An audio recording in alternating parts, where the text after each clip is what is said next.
The Dragon Lanterns, a book about honesty. In China, at the beginning of every year, a festival of lanterns is held. In the days leading up to the festival, every household is busy making lanterns. Making lanterns requires great skill. When the festival begins, people hang their lanterns up high and compete to see who has made the most beautiful one.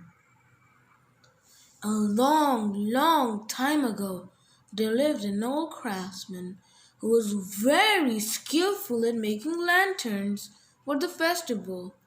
Each of his lanterns was a masterpiece. They seemed so real. If he made a flower lantern, the butterflies would flutter and dance around it. And if he made a peacock lantern, birds would fly over and sing beautiful songs to it. One year, as the lantern festival approached, the old master set about making a pair of dragon lanterns. The lanterns had fierce heads, long tails, and were painted in fiery colors. They were the most beautiful lanterns he had ever made. Everyone who saw the lanterns was amazed. "Your lanterns look like real dragons," they all agreed. The lantern maker worked hard on the dragon lanterns. After several days, they were finished. He had also made a special ball with colored ribbons tied to it. When the old master moved the ball in the air, he could make the two dragons twist and dance. But as the old master and his assistant practiced with the lanterns, they were not alone. Outside, a man called Li spied on them through the window and saw the magnificent dancing dragons. Li was a lazy and dishonest man. He always trying to make money for himself without having to do any work. Seeing the dragon lanterns gave him a cunning idea. "If I present these marvelous lanterns to the emperor, I'm sure to be handsomely rewarded," he told himself. That night, Li broke into the old master's house and stole the dragon lanterns. But he forgot to steal the ball with the colored ribbons. At the emperor's court, Li presented the dragon lanterns to the emperor. "Your Majesty, will you do me the honor of accepting these two dancing dragon lanterns, which I have made myself?" He lied. The emperor was really impressed with the magnificent lanterns. He rewarded Li by making him an official in his imperial court. The next morning, the emperor summoned his empress and all his ministers and told them about the dancing dragon lanterns. He ordered everyone in his court to assemble in the great hall to watch the dancing display. Everyone was excited. One by one, they crossed the bridge into the great hall to see the dragons dance. "Begin," commanded the emperor. Li had made a ball with colored ribbons, just like the one the old lantern maker had made.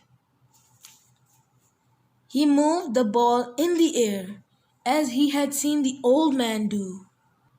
But everyone leaned forward to see the dragons dance. But nothing happened. The dragon's lantern stayed still as stone. Pakak! The emperor was furious. Li had embarrassed him in front of all his ministers and courtiers. "How dare you lie to me?"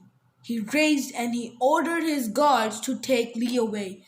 "As punishment for your lies, you will be thrown into prison for 100 years," the emperor decreed. The day before the lantern festival began, the old lantern maker's neighbors came up to his house. "We heard that your dragon lanterns have been stolen, old master," they said. "What a shame! Who would do such a thing? Don't worry, the old man told them, smiling to himself. You'll still see my dragon lanterns dance tomorrow. Finally, the lantern festival arrived. The street outside the emperor's palace were lined with brightly lit lanterns, all of shapes and sizes. The pretty lanterns lit up the street with their delicate yellow glow. Look, aren't they beautiful? Exclaimed the townspeople who had gathered in the streets.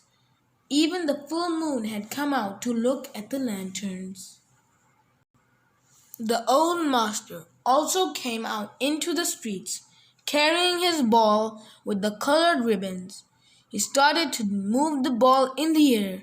In the palace, the two dragon lanterns began to twitch and move. Suddenly, they flew out of a window and began to dance high in the air above the palace.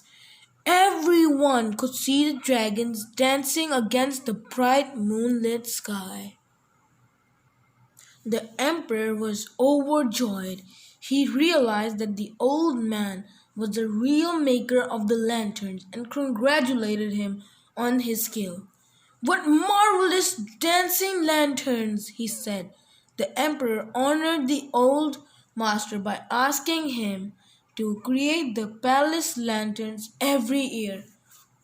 From that day on, and every year, the emperor was delighted with the lantern maker's skill. Meanwhile, Lazy Lee spent the rest of his dishonest days in prison and never saw another lantern as long as he lived. So, the moral of this story is don't lie. Even if you get away once, the truth will always catch up to you.